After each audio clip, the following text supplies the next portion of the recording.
Buenos días, Micaela Gonzalo, cineasta argentina, joven. Esa es tu primera película, o sea, tu primer largometraje, no tu primera película, porque tuviste un cortometraje, ¿no? Que pasó en la Berlinale en el 18, ¿no? Un corto que se llamaba Toda mi alegría, ¿no? Bien. ¿Me puedes recordar un poco tu trayectoria? Porque yo tengo la noción de que tu película La Chica Nueva, que es la que presentas ahora en competencia de largometraje de ficción en cine latino de este año, 2021, que lamentablemente será en línea y no en sala, pero ya en sala te veremos más tarde. ¿Eh? Que ganaste en el 2013 la mención especial en el concurso del INCA y que el concurso Raimundo Gleiser y fue declarado de interés cultural por Río Grande, por la ciudad de Río Grande, ¿no? Bien, entonces es un trabajo muy largo. Has obtenido también premios, el premio Ópera Prima de escritura de guión por el Fondo Nacional de las Artes e Ibermedia. Y después también ganaste cine en construcción acá en Toulouse el año pasado. ¿Mm? O sea que, bueno, todo esto representa una trayectoria tuya y quisiera tener tu punto de vista sobre esa trayectoria. Viéndolo así, sí, la verdad es que fueron muchos años del desarrollo del proyecto. Cuando empezamos con Lucía, la guionista de la película, a pensar un posible universo donde este personaje podía entrar, y las dos habíamos quedado muy capturadas por Río Grande en Tierra del Fuego y por lo que sucedía allí con las trabajadoras y los trabajadores. Empezamos una investigación bastante larga que finalmente derivó en una ficción. Eh, sí, pero muchas cosas fueron cambiando a lo largo de los años porque la estructura política de Argentina y la estructura social se movió de muchas maneras y siempre fuimos como repensando la película en relación a esos movimientos, como que nunca pensamos la película como un hecho aislado de la realidad, sino cómo mostrar con una ficción y cómo catalizar algo que estaba sucediendo en el momento. En ese sentido, es bastante difícil actuar, como estar como un poco trabajando con la actualidad, porque la situación laboral en Argentina es muy cambiante, en América Latina en general, es muy inestable para la clase trabajadora. Sin embargo, la película también podría haber sido filmada en los 70s o en los 80s, porque hay algo que se retoma, y eso es fue interesante también para nosotras pensar que la película es como que va y viene con ciclos políticos. Bueno, y bueno, a propósito de esto, yo veo en la película por lo menos dos ejes principales. Uno que sería un eje de historia familiar, con una familia descompuesta, en que los hermanastros casi ni se conocen, en que la muchacha se queda completamente sola cuando se le muere la mamá, o sea, esa especie de desierto afectivo en el que vive y que es muy importante en la imagen, ¿no? Se ve mucho. ¿No? Y después el segundo eje es la historia social, pues la historia de la fábrica, la historia del trabajador dentro de la fábrica, ¿no? Todo eso. Entonces, bueno, ¿me puedes hablar un poco de tu escogencia sobre la familia, justamente? O sea, la familia o esa especie de familia que tú elegiste. Es interesante la palabra que utilizás, desierto, porque justamente ella está como está desolada, y frente a ese desierto va encontrando ciertos aciertos durante la película, que tienen que ver con encontrar a una especie de familia o vínculos que formen para ella una familia, que no necesariamente tienen que ver con la constitución de familia tal como la conocemos, sino con generar vínculos que nos acerquen, o que para el personaje al menos, a Jimena, la acerquen a su deseo profundo o a una conexión más certera con sus necesidades. En ese sentido, ella acompaña, va a hacer que su hermano se transforme y transformar a ese hermano que estaba perdido en su vida, transformarlo en un verdadero hermano.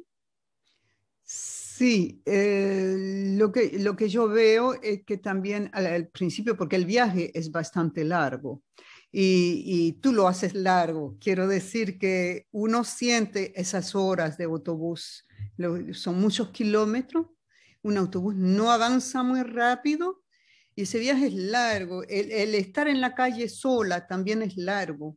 ¿Eh? Todas esas fases de preparación al encuentro no, yo por lo menos no la veo a ella con mucha esperanza y es una especie de viaje de última oportunidad o una cosa así medio como final, ¿no? Para ella. Y el primer encuentro es súper frío, ¿no?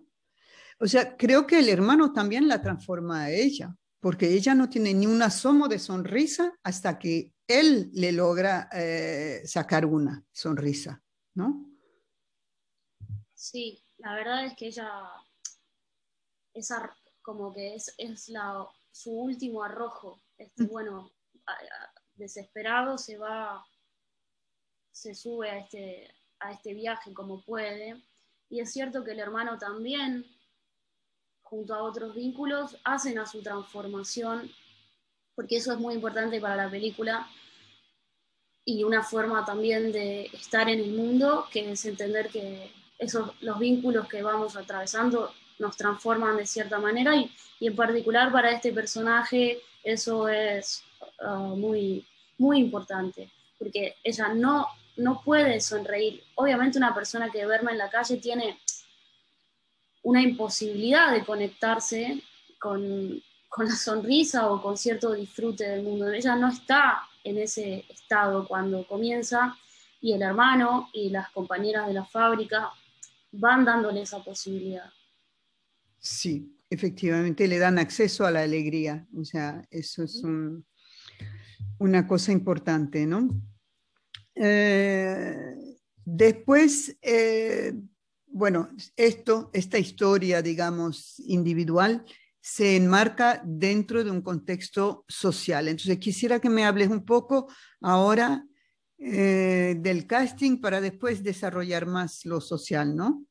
Así que háblame de cómo escogiste a tus actores y todo esto.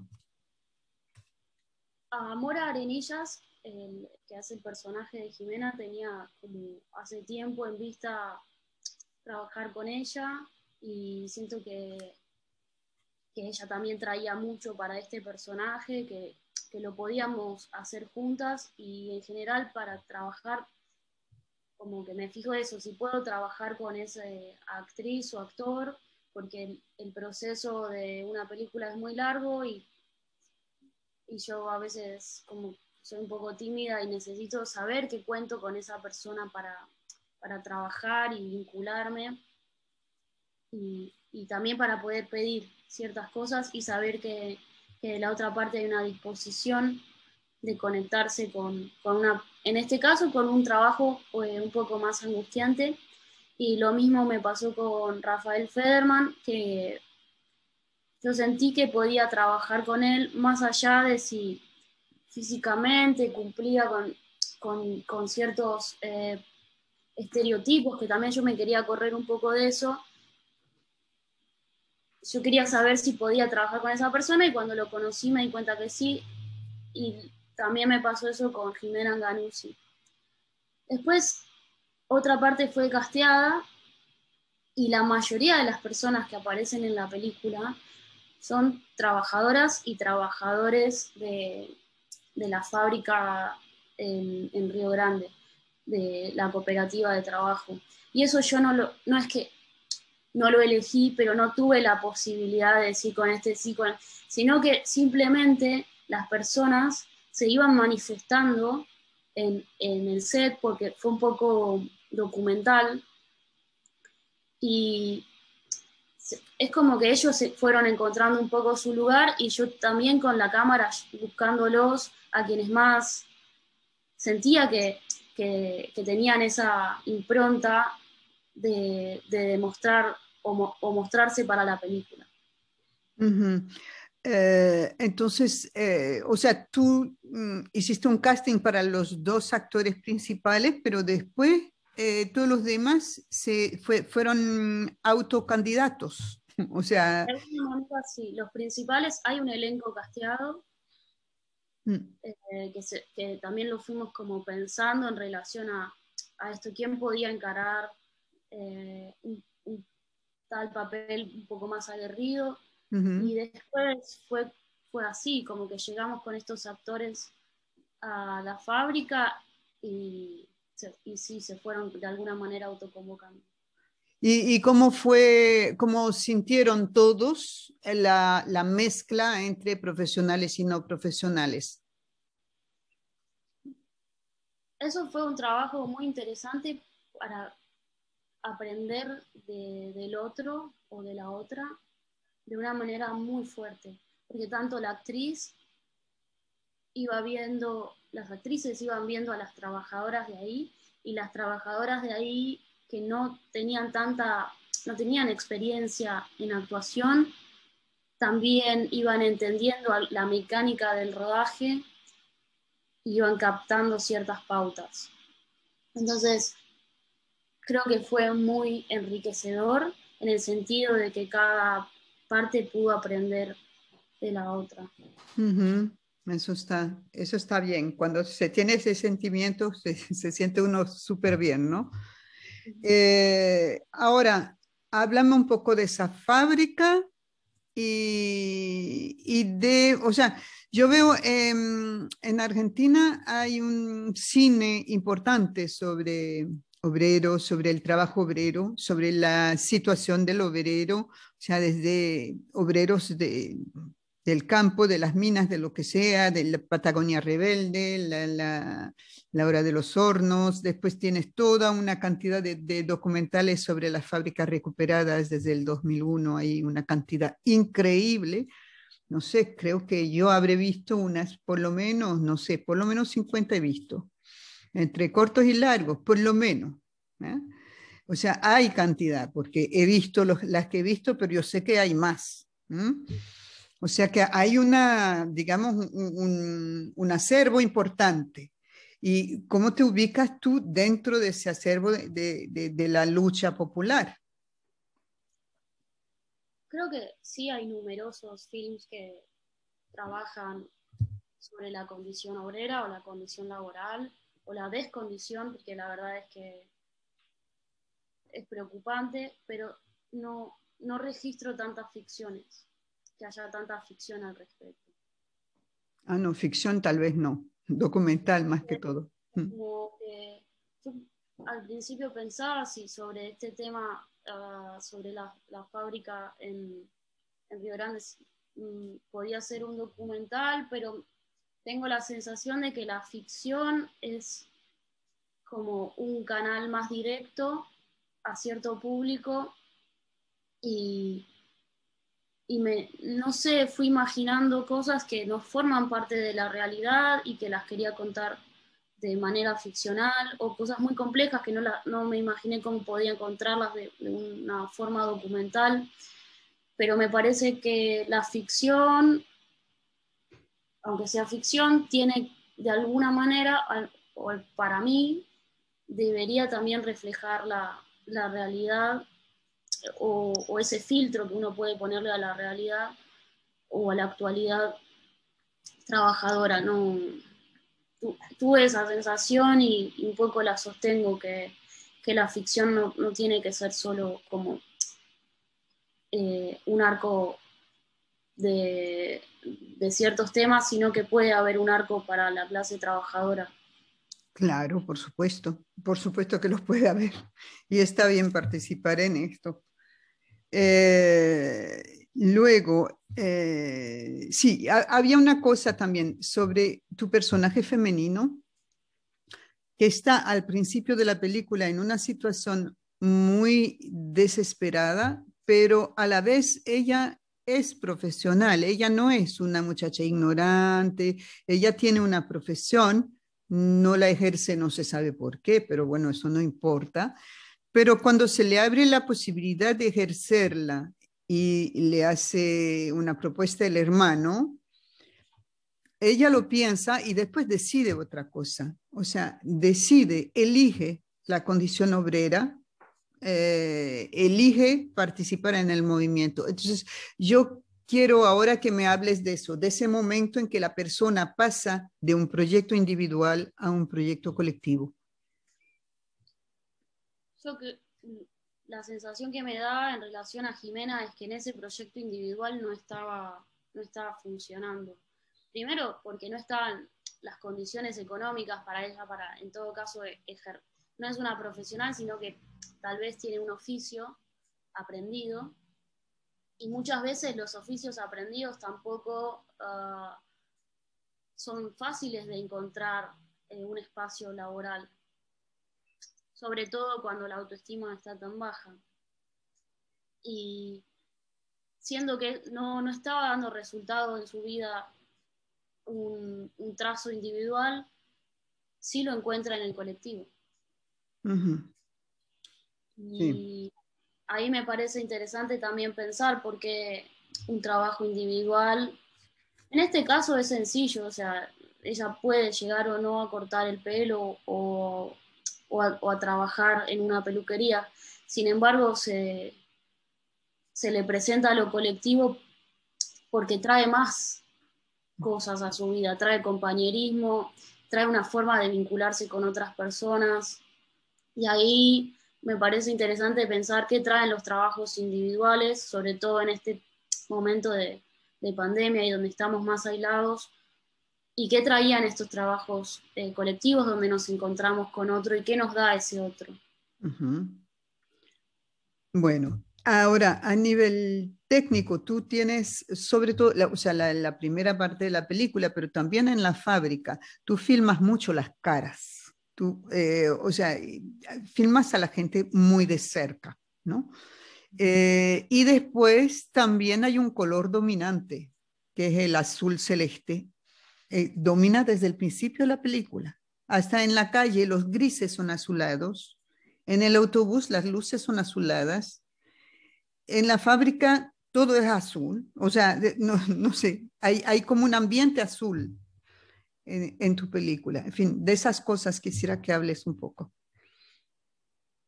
Eso representa en principio un criterio estético trabajado desde la foto y desde la dirección de arte, que trabajamos muy a conciencia el color dominante histórico de las terminales eléctricas de Río Grande, que es el celeste de los guardapolvos, y después el azul aparece mucho en Río Grande en sí mismo, porque imagínate la última ciudad de América Latina, y el clima hay muy poca luz durante el invierno, entonces ese color domina de por sí los espacios.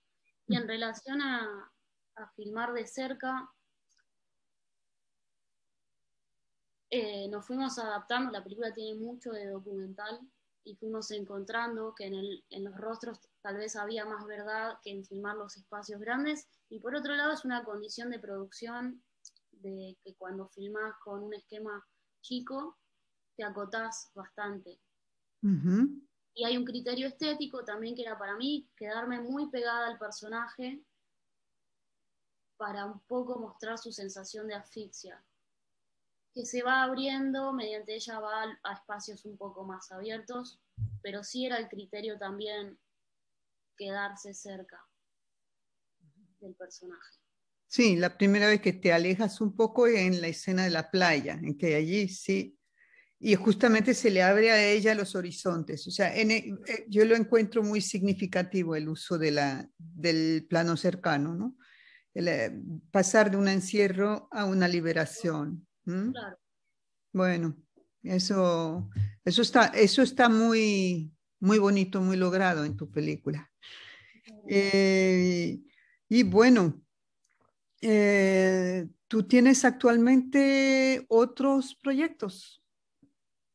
Sí, después de la película quedé un poco como conmovida y pensando para dónde moverme, porque lo social me conmueve mucho y sí tengo algunas propuestas de armar o varias ideas y estoy como trabajando bastante en cada una y por semanas en ninguna, como que ahora que voy a estrenar la película creo que eso me va a encaminar un poco emocionalmente a decir es este proyecto, porque tampoco puedo tener muchos al mismo tiempo, como que Mm, prefiero estar en uno y mucho y después ujú. ver qué pasa.